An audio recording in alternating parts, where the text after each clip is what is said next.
The music world lost a precious soul on September 19, 2025, when Sonny Curtis, the gifted singer, songwriter, and guitarist, left this world at the age of 88. Though his earthly journey ended, his melodies, words, and spirit continue to echo across generations. Curtis was more than just a musician.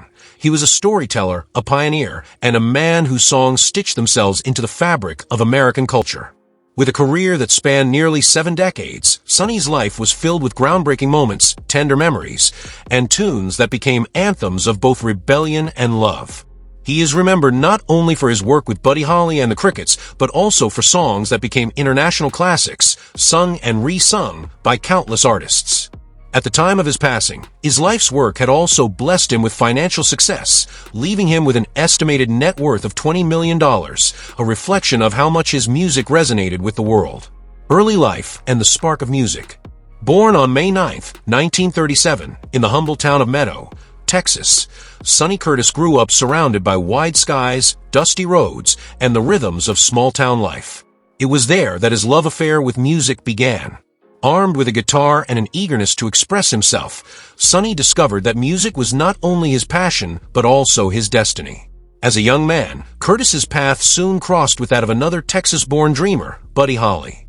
Their friendship blossomed into a creative partnership that would forever alter the course of music.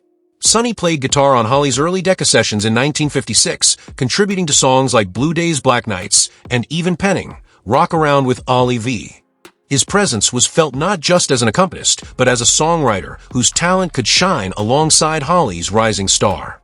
By 1955 and 1956, Sonny and Buddy were opening shows for none other than Elvis Presley, standing on the threshold of a new musical revolution. For Curtis, those nights lit a fire that would never dim. Joining the Crickets and finding his voice. When Buddy Holly formed the Crickets in 1957, Curtis was not yet a member. But fate soon brought him into the fold. In late 1958, just months before Holly's tragic death in 1959, Curtis joined the group. After the devastating loss, Sonny stepped into a daunting role, taking over as both lead guitarist and vocalist. It was a moment of both sorrow and courage, as the young musician carried forward the legacy of his dear friend. Life, however, did not pause. Sonny was drafted into military service in late 1959. Yet even in the disciplined confines of basic training, music refused to leave him. During a short 3-day pass in Los Angeles, Curtis shared a new composition, Walk Right Back, with drummer Jerry Allison, who was then touring with the Everly Brothers.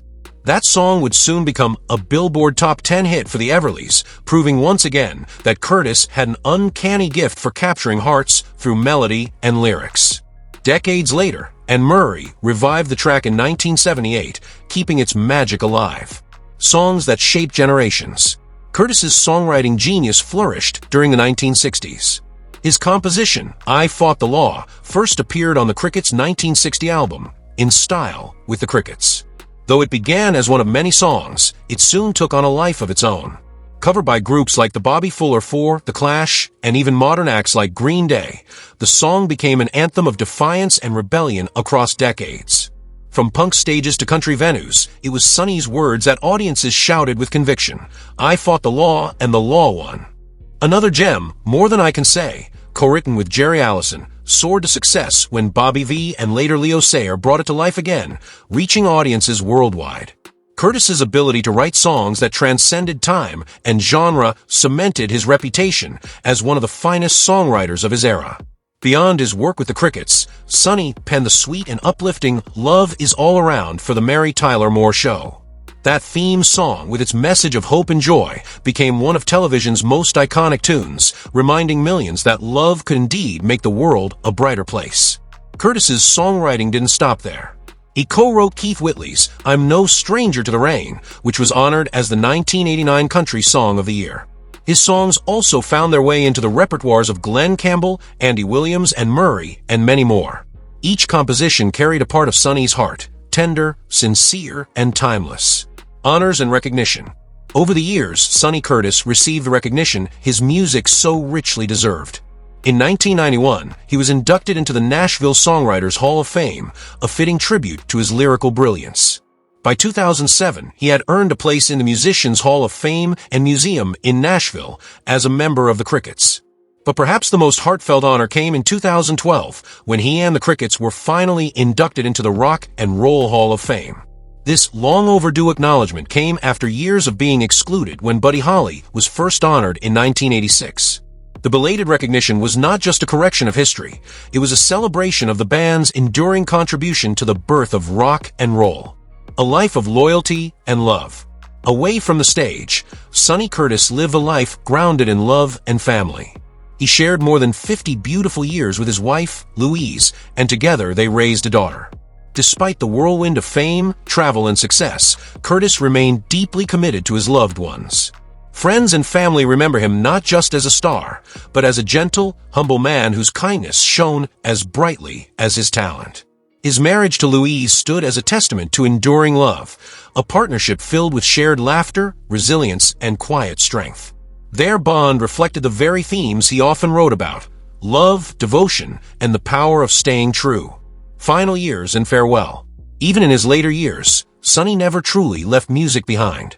He continued to perform, record, and occasionally reunite with the Crickets, most notably for their 2004 album The Crickets and Their Buddies. Surrounded by fellow legends, Curtis's voice and guitar remained as moving as ever, proving that true artistry never fades. On September 19, 2025, Sonny Curtis passed away after a short illness. He was 88 years old. The news of his death spread quickly, touching fans, musicians, and friends who knew the depth of his contributions. Though his physical presence is gone, his songs remain as eternal reminders of his gift to the world. Legacy of a musical giant. Sonny Curtis's life was a journey of resilience, creativity, and love. He began as a small-town Texas boy with a guitar and grew into a songwriter whose works crossed borders, languages, and eras. From the rebellious cry of "I fought the law" to the hopeful charm of "Love is all around," Curtis's songs touched every shade of the human experience. His influence stretched far beyond charts and awards. His music became a soundtrack for countless lives, comforting the brokenhearted, empowering the dreamers, and inspiring the restless souls seeking freedom. His place in history is not just as a member of the Crickets or a collaborator of Buddy Holly, but as a voice of authenticity whose art transcended time. Rest in power, Sonny Curtis. As fans bid farewell, one truth remains: Sonny Curtis will never be forgotten. His melodies will continue to drift through radios, playlists, and hearts, reminding us all of the power of music to heal, inspire, and endure. Rest in power, Sonny Curtis. You may have left this world, but your spirit sings on forever.